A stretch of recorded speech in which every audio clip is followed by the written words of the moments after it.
Bwana Yesu asifiwe. Karibuni kwenye darasa la Revival Gospel. Na leo tunajifunza neno la Mungu kutoka kwenye kitabu cha Wakorinto wa pili, sura ile ya 5 mstari wa 17 na 18. Neno la Mungu linasema, hata imekuwa mtu akiwa ndani ya Kristo amekuwa kiumbe kipya. Ya kale yote yamepita, tazama amekuwa mtu mpya.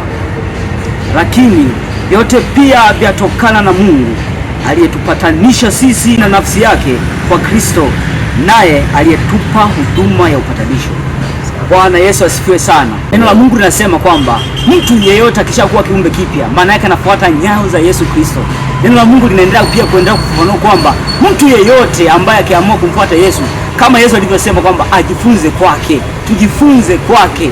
Inashangaza leo hasa vijana ambao ndio nguvu kubwa ya kanisa. Neno la Mungu linasema fahari ya vijana ni nguvu zetu wenyewe, lakini fahari ya vijana unaowakuta kwamba vijana ambao ni wa Kristo unakuta wameshabikia masuala ya mavazi, wanashindwa kufuata namna ambavyo neno la Mungu linasema.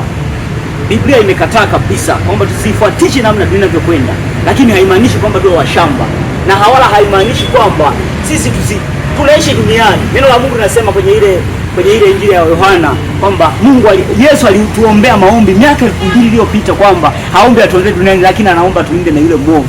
Kwa hiyo maana yake sisi tukiendelea kukaa na Yesu Kristo, tukaendelea kutenda yaliyo mema, Mungu ameahidi kuwa atatulinda.